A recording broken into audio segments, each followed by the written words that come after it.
Hey guys, welcome back to Fantasy Tipped. This is Julian for another weekend episode to help you make sure that you win this week for your fantasy hockey leagues. Now, if your matchup is close, guys, if you're winning by just a little bit or you're losing by just a little bit, you're definitely going to want to tune in for this one, guys, because I tell you which players you could consider targeting to help you win the week.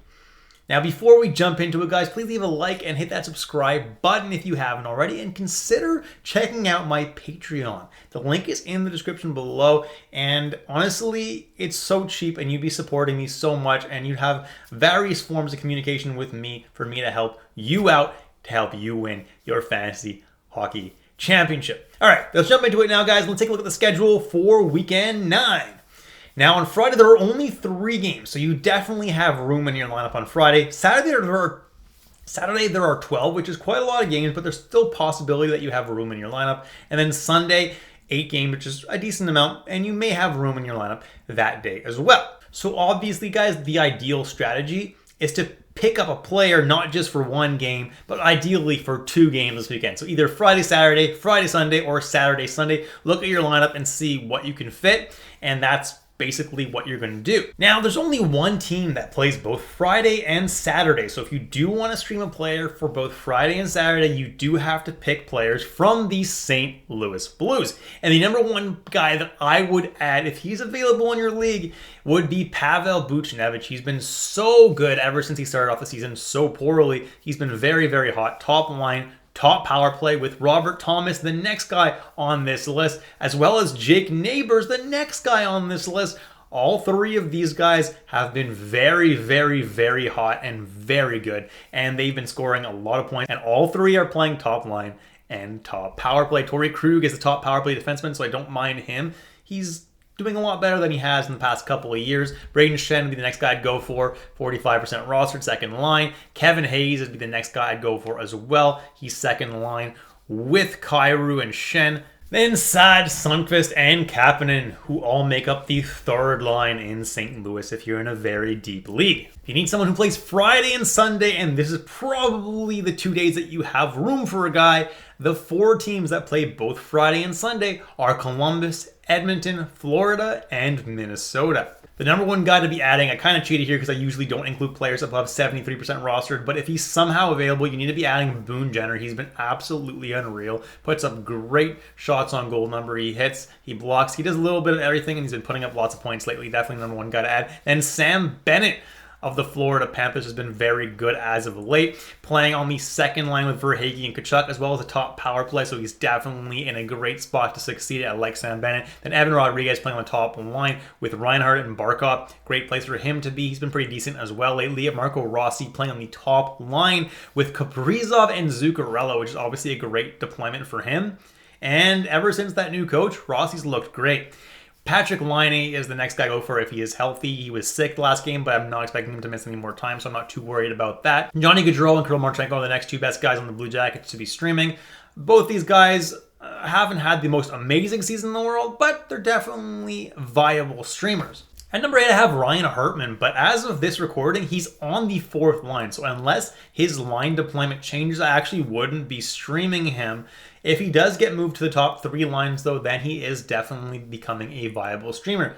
But don't stream him if he's still on the 4th line. Just be sure to check those lines on Daily Faceoff or Left Wing Lock. Wherever you check your lines, make sure that he's not on that 4th line. Marcus Foligno is the next guy to go for on the 3rd line in Minnesota right now and doing pretty well as of late. Dmitry Voronkov, Justin Danforth, Sean Corrali, and Adam Fantilli are guys who are playing on lines 2 to 4 in Columbus, and I've done pretty decently all year, so I don't hate the streamer for those guys. And Lundell is the 3rd line center in Florida. Line mates aren't the best, but definitely still the next best deployment for you if you need somebody. All right, here's the big one now, guys. If you need someone to stream for Saturday and Sunday, if somehow you have room on both Saturday and Sunday for a player, There are quite a few teams that play both those days. Chicago, LA, Montreal, Nashville, New Jersey, New York Rangers, Seattle, Vegas, and Washington. Number one guy to stream is Tom Wilson. Been very hot lately. Got a hat trick recently. Been shooting the puck a lot. Been hitting a lot. The floor is really safe with Tom Wilson. Ryan O'Reilly is the next best guy to be grabbing. He's been really good all year on the top line and top power play with Philip Forsberg. Trevor Moore is playing on the second line in LA and has been so good all year. He's barely slowed down. This has not been expected from him, but he's definitely been a pleasant surprise. Eli Tolvanen and Oliver Bjorkstrand play on the third line, in quotation marks, in Seattle. They've been the best line in Seattle for a little while now, and definitely don't mind either of them for this weekend. Nick Suzuki's top line and top power play in Montreal with Cole Caulfield, definitely good deployment for him. Dawson Mercer's someone who's finally bouncing back in New Jersey. You'll love to see it. He's on a line with Timo Meier right now as well as PP2, so definitely not terrible deployment for Mercer, and as long as he's hot, I mean, he's a great streamer. Quinton Byfield's still on the top line with Kopitar and Kempe, which is a great spot for Byfield.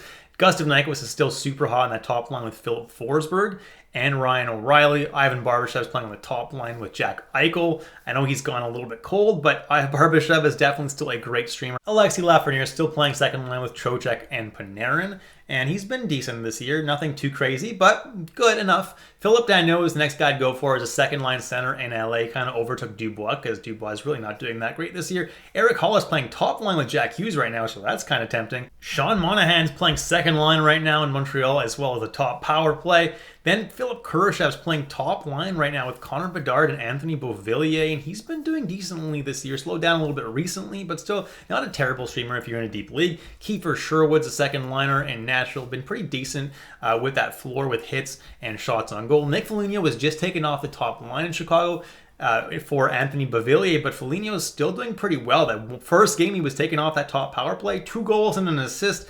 I also like his floor with the hits and the shots. So not my favorite ad in the world, but definitely you could do worse than Foligno. Johnny Brzezinski is playing on the top line right now with Zibanejad in New York, and he's done pretty decently so far. I'm not overly high on him at all, but if you're in a super deep league, you could do worse than that. Sissons and Trenin make up the third line in Nashville. Both have been decent enough, not crazy good in my opinion, but good enough to make you want to add him if you're in a super deep league. And then Josh Anderson finally has been heating up quietly for Montreal. Started off really badly, but over the last couple of games got a few points. So Josh Anderson is someone that if I'm in a super deep league, I'll throw a dart at. All right, in terms of defensemen, the number one guy would be Zach Werenski if somehow he's available. Then Matthias Ekholm and Jared Spurgeon. Honestly, I have Spurgeon below Ekholm, but his recent play probably makes him worth grabbing above Matthias Ekholm. Spurgeon has been great, and so is Ekholm. He's putting up points every couple of games despite no power play one time.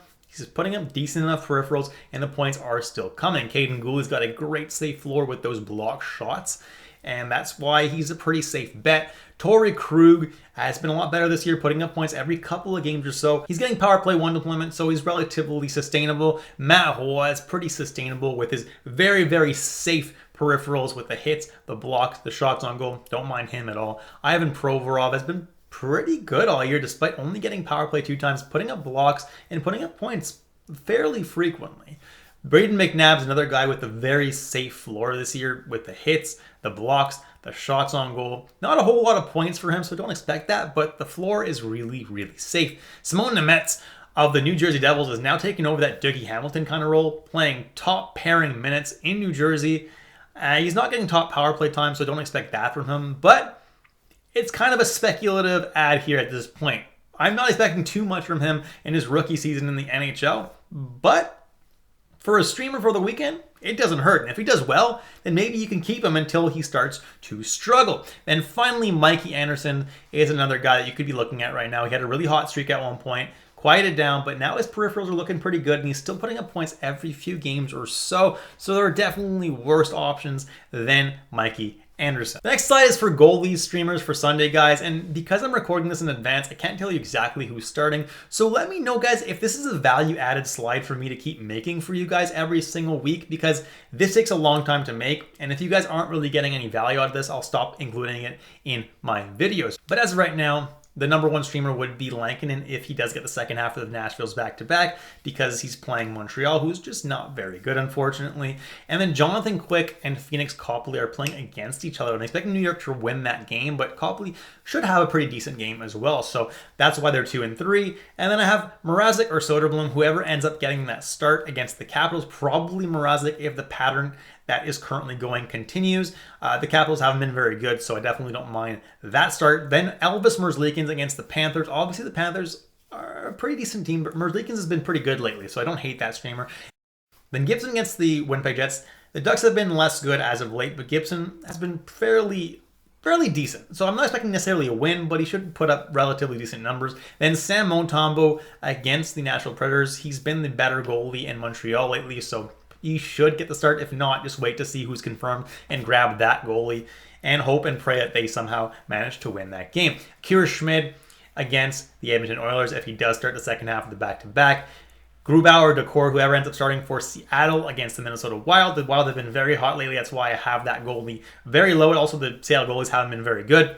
Then Kemper or Lindgren, whoever ends up starting in Chicago, it's just crazy to put them this low, but both these guys have been struggling as of late, so I'm not super high on either of them. And then Blackwood or Kokkonen, obviously the Sharks goalie is going to be your lowest priority ad against the very strong Vegas Golden Knights. Now, if you're in a categories league and you're very close in shots on goal and you want to make sure that you win that category, the number one guy to be adding would be Tom Wilson, who shoots 3 times per game. So if you stream for both games that he plays this weekend, he'll get you about 6 shots, which is great. Trevor Moore, 2.8. Bjorkstrand, 2.7. Marchenko, 2.6. Rodriguez, 2.6. Fantilli, 2.6. Verona, 2.4. Dano, 2.3. And Brodzinski, 2.3. If you need blocks, number one guy is Braden McNabb at 3.3. Martinez also at 3.3, but he is injured. So if he's back, go ahead and stream him. If not, definitely don't be adding him. Goalie 3.0, Brodin 2.7, Alexiak 2.5, Good Branson 2.5, and Connor Murphy 2.4. If you need hits, Luke Shen is your number one ad here.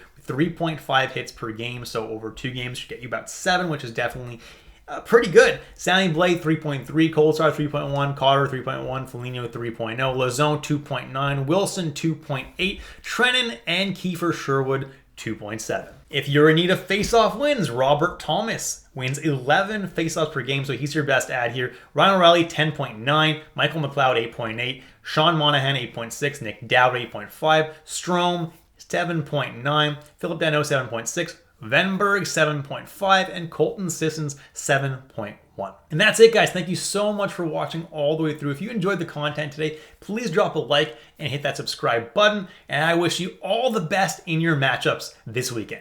Have a good one, guys.